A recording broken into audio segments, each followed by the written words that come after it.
Well, just how private is your private information? The government cracking down on brokers raking in billions of dollars by mining your personal data. From information you give at the checkout line, you knew that. But guess what? Now they're looking at your Facebook posts and status updates. That's right. So who's buying all this info? John Olsheimer, a credit expert at creditsesame.com. He joins me now with details. John, always great to have you on the show, particularly on a Friday, Valentine's Day. Thanks for coming in. My pleasure. You know, this is so interesting to me because this has the ring of, I've heard it all before. Didn't this happen during the subprime crisis? What they're doing is compiling information on those of us who have the least so that then lenders, subprime lenders, credit card issuers can go after some of these people. What do you make of it? Yeah, we should probably stop calling private information private because it's really not private.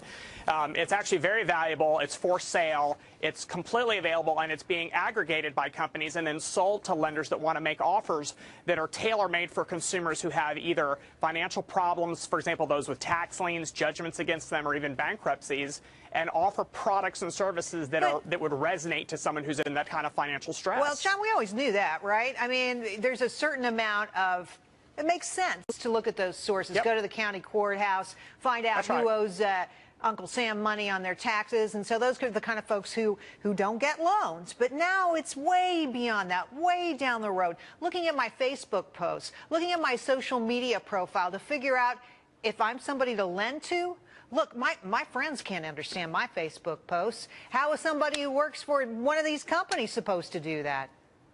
Yeah, your point is very well taken. The challenge that we have is that we try to put ourselves in the position of the company that's actually using and mining the data. They're not using common sense methods. They're using highly sophisticated analytic processes to see that is our frequency of posting predictive of something. How many friends we have, is that predictive of something? And unfortunately for us, it is actually telling a story about whether or not Really? we're good prospects and targets. You know, I got to tell you, listen, if I thought that credit reports out there were highly accurate, I might be obliged to agree with you, but I know they are not, and these are all the same folks, the same 4,000 data brokers out there looking over your shoulder, reading now your Facebook posts, whatever else you're doing online.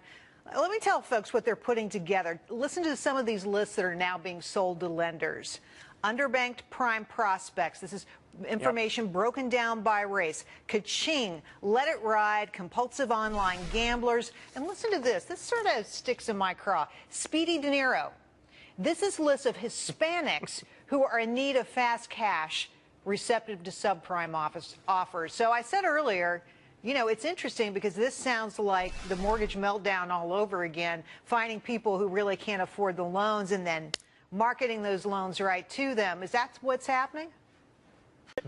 Absolutely. This is the next generation of highly targeted marketing. And instead of just using television ads at certain times of the day or certain placements on the radio during drive time, now we're looking at, hey, can we get this information and make it even more targeted to consumers? For example, your one about the Hispanic Speedy Cash is great. The challenge that we have, this is all voluntary. We don't have to respond to any of them.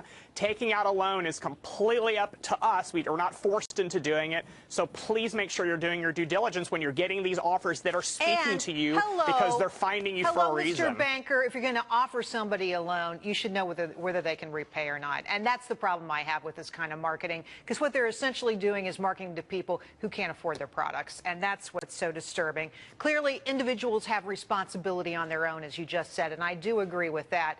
But it goes both ways, my friend.